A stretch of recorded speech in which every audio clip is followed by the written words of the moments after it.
Video கொடுப்பா. நாங்க proof எல்லாம் பேச மாட்டோம். காவல்துறைக்கு சிசிடிவி கேமரா 30 நிமிஷத்தை தூக்கிட்டோம்.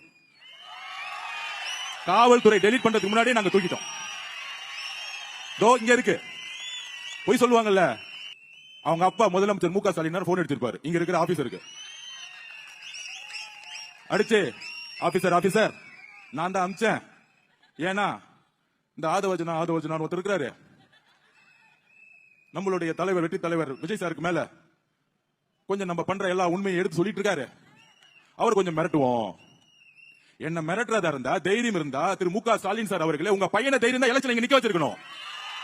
நான் ரெடி. உங்க கிட்டதான் அதிகாரம் இருக்கு. உங்க கிட்டதான் 24 கட்சி இருக்கு. தைரியமா உங்க பையனை உதயநிதி ஸ்டாலின வில்லிவாக்கத்துல நிக்க வச்சு என்ன ஜெயிச்சிருந்தா உங்களுக்கு தில் இருக்கு. உங்க மகனை பொய்யும் 100 வருஷமா ஜெயிச்சிருக்க ஒரு தொகுதியில நிக்க வச்சுக்கிட்டு சேஃப்டியா ஒரு தொகுதியில நிக்க வச்சிட்டு இருக்கீங்களே, தைரியம் இருந்தா உங்க பையனை அமைச்சிருக்கணும் மு க ஸ்டாலின் அவர்களே. ஏன்னா உங்க பையனுக்கு ஒண்ணும் தெரியாது. நம்ம நாயகன் படத்துல சொல்லுவாரு, அந்த பிள்ளைக்கு ஒண்ணும் தெரியாதுப்பா, விட்டுருப்பா, பாவம்பா. திடீர்னு எழுதி கொடுத்தா பெரியார் அப்படின்னு சொல்லுவாரு, திடீர்னு எழுதி கொடுத்தா சேகோரான்னு சொல்லுவாரு. செங்கலை தூக்குனாங்க, இது வரைக்கும் மதுரை ஹாஸ்பிட்டல் கட்டி முடிக்கல. ஒரு ஸ்போர்ட்ஸ் சிட்டி உருவாக்குவோம்னு சொன்னாங்க. அப்ப நம்ம இன்னைக்கு புதுசா செங்கல் தூக்குவோம். போன தேர்தலில் ஸ்போர்ட்ஸ் சிட்டியை உருவாக்கணும்னு சொன்னாங்க, இது வரைக்கும் கட்டி முடிக்கல. எங்க போச்சு? 5 வருஷமா ஸ்போர்ட்ஸ் மினிஸ்டரா இருந்தாரு, ஸ்போர்ட்ஸ் சிட்டி உருவாக்கிட்டாரா? அப்ப நம்ம செங்கலை தூக்குவோமா? ஏன் உருவாக்கல? 5 வருஷம் நீங்க தானே துணை முதலமைச்சர்.